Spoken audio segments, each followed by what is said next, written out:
Welcome to Vicecast and Couch Podcast, Season 1, Episode 35. I am Ryan. Of course, joining me is John. We've been away for quite a while, almost a year, but we are now settled and back, and we have another episode. Yeah, man, I was going to jump in and talk about the new Intel GPUs, the Battle Mage, the B580. A lot of these reviews are looking really good. It's really solid at about 1440p gaming, and we're hoping, at least I'm hoping, that this actually pushes AMD to be a little bit more competitive in the GPU scene. Obviously, NVIDIA's hands down the best GPU out there, but for the price, Intel is making a run for both of their monies. It's a solid option, 12 gigs of VRAM. A lot of the reviews look really good. They've fixed a lot of the driver issues in their first generation of cards, so looks very exciting. At what level is that like comparable with? I think they said it was closer to like was it 4060, 4070? Oh, dang. Okay. It got solid benchmarks like around that 1440p range. Okay. Yeah, that's not bad at all. As long as I can play Doom. Oh yeah. No, it's good at that. There is a rumor out about Intel that hopefully they'll release a GPU geared for professionals with 24 gigs of VRAM, targeting AI workloads. And if they keep that cost low, I might even pick one up, because that's one of the biggest limitations for running any kind of large language model or anything like that, is just having the VRAM to store all that. Yeah, it does take a lot of processing. But we'll see. CES is around the corner, so a lot of interesting stuff's probably going to be released there. Oh yeah, when is that scheduled for? CES actually starts January 5th. So this is the interesting thing. Intel beat AMD and NVIDIA to the punch by releasing this in December. So who knows if they can, make any quick turns if they need to bump up the performance of their cards if they need. Or potentially even drop the price, because now they're competing with not just NVIDIA, they're competing with, two other companies. So. Yeah, that is correct. And with the supply shortage being pretty much mitigated now, the prices have dropped a lot for GPUs, so they are going to have to be pretty competitive to keep up. Man, they're back to MSRP, but even MSRP is so crazy, like $2,000 for a 4090, it never was like that. No, and that's too rich for my blood. Obviously, I would not spend that much on one component of my computer. But at least it is coming down, though, because it used to be like there were freaking scalpers all over that were like in the multiple thousands just for a baseline GPU. It was kind of insane. Yeah. So that's crazy. At least we're kind of seeing that. Yeah, we're kind of seeing that with the AMD's CPUs. They released the 9800 X3D, and scalpers have been going after that. And there has been a limited supply. They said they're working on it, and hopefully after the Chinese New Year, there should be a lot more supply. But that's going to be a couple months, I think, 2 months. Yeah. Speaking of GPUs, there's this thing I've been keeping my eye on. I haven't really talked about it before, but it's called CUDA. It's like an open source implementation for CUDA on non-NVIDIA cards. Now, it's in its infancy. It's had a little rough history. It was secretly being funded by AMD, and then AMD said, nah, you can't include any of that code anymore. So now the guy is starting from scratch, had to rebase all the code. But he released a version, I think it was on the 31st of December, and he has it running Geekbench. So, and it looks pretty good from the benchmarks I'm seeing. I would really like to see this develop a lot more, because that is one of NVIDIA's things they have a stranglehold on, is their CUDA makes their GPUs way faster at doing certain tasks than anything else. For those that aren't super deep into the rabbit hole, can you explain a little of what CUDA is and such?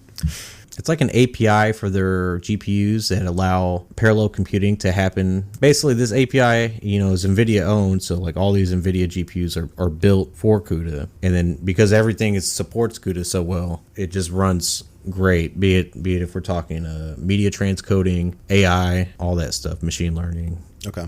You're throwing out a lot of acronyms, so I just want to make sure that everyone's on the same page here.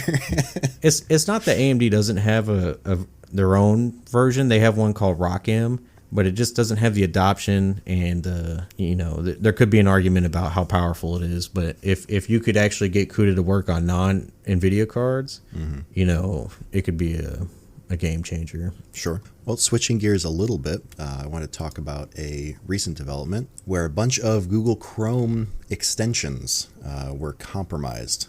I know everyone loves extensions. Nearly everyone has some sort of extension on there, whether it's for shopping or security or what have you. But there was a couple dozen Chrome extensions that were injected with data stealing code.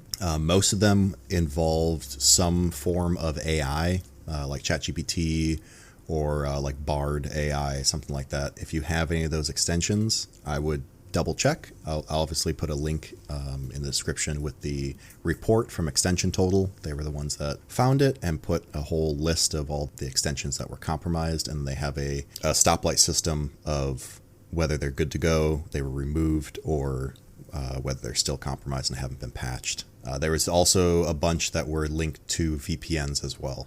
So like VPN City, Internext VPN, some smaller VPN companies that were compromised. Compromise came about, funnily enough, from a phishing email. One of the sysadmins who was working on these extensions got an email and said that they were in violation of Google's policies and that they had to click this link to rectify it. And they clicked the link, and then they were able to take their credentials, their admin credentials, and then inject whatever code they wanted into all these extensions that this team was working on. So was it a Google employee? It was Cyberhaven.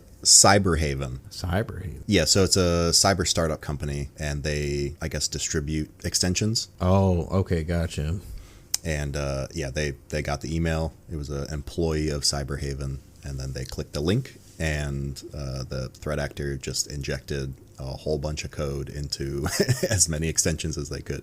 So I'll put the list down below, but just I would check that out if you do have any ChatGPT or AI extensions or VPN extensions, just to make sure that you are not actively being compromised. On a quick note, ChatGPT has actually released a phone service. You can call 1-800-ChatGPT and you can have a brief, I think it's up to 15 minutes for free with via voice chat with ChatGPT.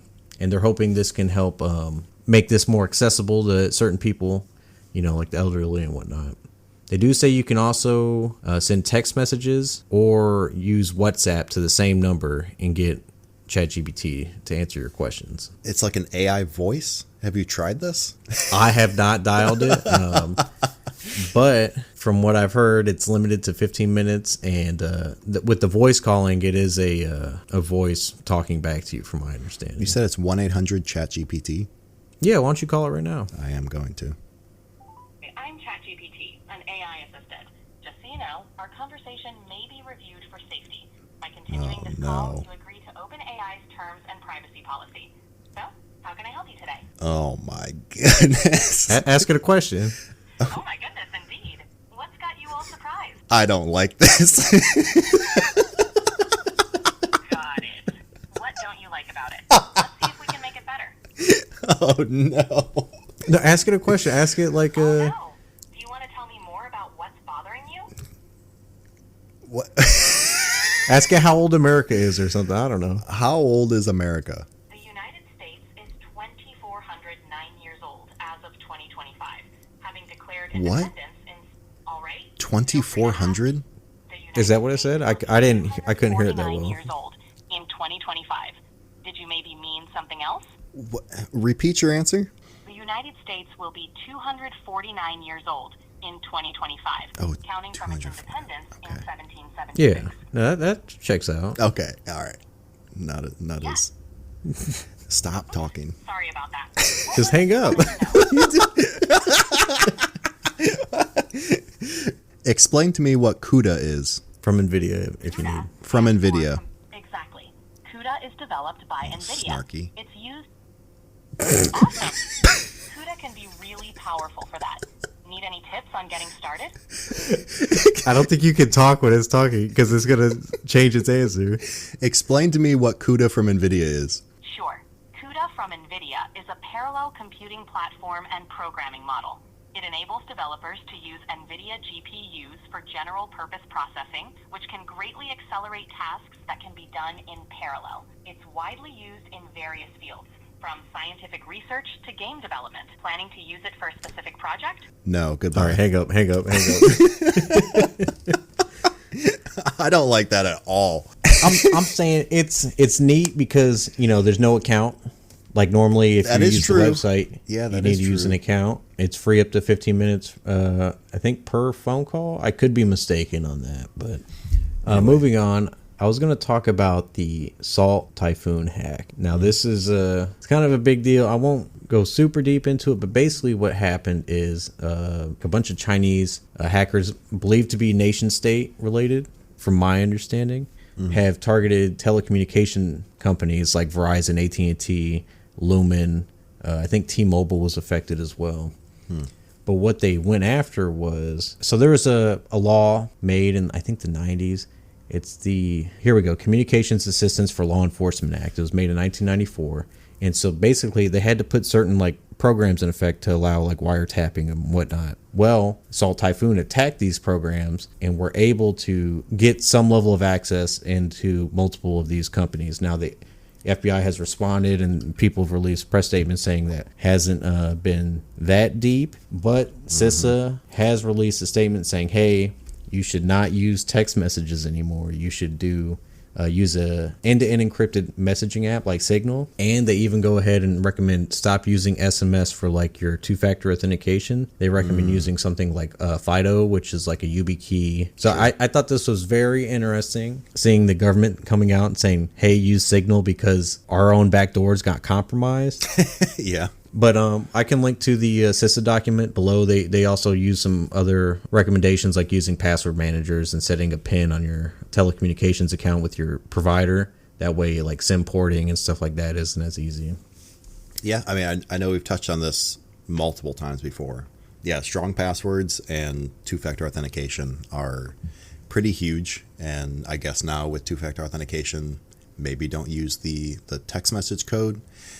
Maybe try to use something like John said, the FIDO, or there's also like Authy, which is super easy to use, or Aegis. And then for password managers, obviously there's a bunch out there.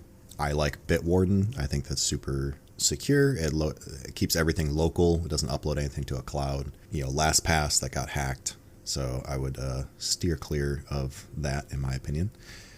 And funny enough, they don't mention Bitwarden, but they actually do list a bunch of password managers. Like they have LastPass on here, but they have Google, Apple, Dashlane, Keeper, and Proton Pass, which I thought was interesting, seeing Proton Pass on there. Yeah, Proton would be a good shout. I don't know, I just thought it was very interesting because they specifically call out Signal. They say right here, adopt a free messaging application for secure communications that guarantees end-to-end encryption such as Signal or similar apps. Hey, I would use Signal. recommend I've been that as well. telling everyone for years, Yeah. but now the government's telling you to as well. Yeah, absolutely. That is at least some good advice. And speaking of Proton as well, I don't know if you're aware, John, but they have now come out with cloud storage, secure cloud storage through Proton. And they have a free tier. I believe it's 2 or 5 gigs, something like that. So if you want to just share quick documents or something like that between devices, and you don't want to, email them, the risk of that being compromised or something like that, you can upload it to the Proton storage, and then obviously unload it. Are you talking about Proton Drive? Yes, Proton Drive. Okay. Yeah, it's super good. I've used it a lot in the past couple months. Obviously, I'm a big proponent of Proton. I like them as a company. I think they're pretty smart with how they handle things. Definitely pick that up if you don't like using Google Drive or something. Yeah, I like how they're basically going after like Google's like model, because you know how Google has like a whole suite. They have their email, their Google Docs. Yep. Like they're slowly attacking all those fronts, and I kind of like that, especially from a privacy company. Watching a lot of their stuff intently, I think it's a good way ahead. Yeah, there's a lot of aspects of like the Google Suite that have free versions that you can get. Like they may not be a cohesive ecosystem and all that stuff. For me, that's not a huge drawback, but I know some people do like having everything in one place. So if that is the case, I would definitely check out Proton if you are using like Google Suite applications and you want to move to something that is more secure and just as easy to use. I got one last article. It's kind of telling of the things to come. We've already predicted a lot of this, but LG has stopped making Blu-ray players and they said they're not going to continue doing that anymore. So this is just another knock at anyone trying to own their own media, and it looks like Blu-ray's days may be numbered. There are still people making them. They did mention Sony and a couple other people are still producing Blu-ray drives. They haven't made a new version since about 2018, but they still are producing and selling Blu-ray drives. So yeah, but LG has quit the game for that, and they said they're not looking at doing that in the future. I mean, it does make sense. I mean, everyone streams nowadays, right? Like I can probably count on one hand the people that I know that still buy physical media. And if they do buy physical media, they usually immediately burn it to some sort of local storage, because that is legal if you burn it yourself for your own personal use. But yeah, so it does make sense. I guess that would just kind of be wasted manufacturing and money on their part. I think it even goes on to mention where was it, like a lot of consoles coming out like are starting to have a Blu-ray or drive. That's true. Yeah. Consoles. There is an option, but it's more expensive. Like you said, people do stream, but I think the main problem I have with streaming is they remove their content all the time. There might be a dispute with the original copyright holder, and then now your favorite show like Friends or something isn't no longer on your favorite streaming platform. Yep, so that's correct. I do think it's, and I'm trying to do this myself, is actually buy more Blu-rays of the shows I like. That way, I always have them. For instance, I bought Mr. Robot on Blu-ray because I really liked the show and I just wanted to have it. And plus, the Blu-ray gives, the extra features you never seen. Like, if you really like a show, sometimes you want to see, like, the behind the scenes or, like, the director commentary, stuff like that. Or just unabridged versions as well. Because, like, I've seen people talk about where stuff will go to DVD, like a movie or something like that. It'll get uploaded to Netflix. Netflix doesn't like a part of the movie, so they will abridge it and they'll cut it out. So it's just not in the streaming version anymore. And they do that with a lot of old TV shows as well. If there's, like, controversial segments and stuff like that, they'll just cut it out because it's safer for them to upload an abridged version. So if you do really like a show, like John said, or a movie or whatever, I would definitely buy it. There's plenty of software out there that lets you burn to your local drive, so you can put in a DVD if you have a DVD drive or a CD drive, which that's becoming less and less popular now. Then you can put it on your own personal device and watch it whenever you want without worrying about it disappearing or getting edited. I will say you probably won't face any legal things for ripping your own media as long as you don't share it with anyone else. Yeah. But there are some interesting battles going on the court about, what do they call it? It's like, it's not phase shifting. It's like shifting from one media format to another. So technically going from a Blu-ray to something else. And then there's also, you are breaking the encryption, which is I think a DMCA. Yeah. So there's some weird stuff, but it's all like gray areas that no one's ever going to prosecute unless you are sharing it with other people. Yeah, as long as you don't share it. Obviously, I mean, how would they even know? Talk to a lawyer. Well, okay, sure. I mean, yeah, we do not provide any legal advice on this channel. No, I mean, obviously, yeah. If you're that deep into it and really want an answer, yeah, you can talk to a lawyer. Personally, I don't think they would have any way of knowing, even to begin with, that you burned a DVD. As far as I know, I don't know of any encryption or any software that they've put onto DVDs that like notifies them when someone burns it. No, they don't have any of that. I'm just saying, if you look at the letter of the law, there's some interesting arguments trying to play out in the court, I believe. Sure, yeah. And it's getting interesting. Yeah, I'd hate to see for physical media to actually die. I think people being able to own their favorite media, do what they want with it, it shouldn't be a problem, and seeing that everything is going to a streaming thing, like we're seeing this with games. I don't know if you've seen this with Steam and PlayStation. I was just going to mention that. Yeah. Was it Steam that said you don't own your games? I think they clarified their policy to specifically state that you were basically renting it. Yes. And that if something were to happen, they can take it away without notice. And PlayStation's done this and a few other companies. It's kind of that you own nothing and you'll be happy kind of thing. I mean, some people have said if purchasing is not owning, then piracy is not illegal. Some people have said this. It's an interesting argument. I'll give them that. It is something to think about. If a $1 billion company is going to tell me that because I gave them money and got a product, I don't actually own it. Well, they can. They can.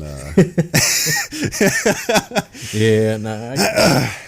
They can do something to themselves, and I'm not. This is my personal opinion. All right. My last article that I have here, this was just a super short, just kind of interesting. I'd never seen this before. CloudFlare and a bunch of other sort of VPN and anonymity type programs have been banned from India in their Apple Store and their Google Store, and the government's trying to go even further than that. However, I'd never seen anything like this. Cloudflare is pushing back against this, trying to get this reversed or fighting it. I thought that was pretty interesting. I've never seen a whole country ban a DNS provider like Cloudflare. The Quad 1, 1.1.1.1, those apps and stuff like that have now been officially banned in India. They're banning the apps. Are they also circumventing like the DNS services that they're providing, or?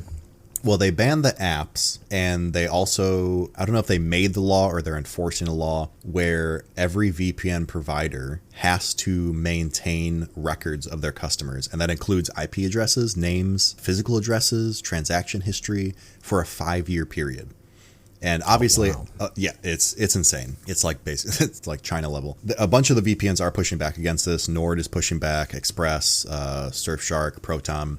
They all voiced their reservations about these new rules, saying like, well, that kind of defeats the whole purpose of having a VPN. So they are trying to push back against this, but I just thought it was interesting. I'd never seen a whole country from the top down ban something like that. Usually you'll see like onesie twosies of like, oh, this violates our policy or like something like that.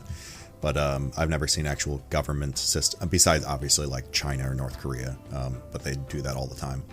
That's kind of a given. So this is the first time I've seen this outside of countries that we would normally see this from. So I thought that was pretty interesting. Yeah, I'll have to look into that. That sounds crazy. Well, do you have anything else, John? No, I think that wraps it up for us. Thank you guys for listening.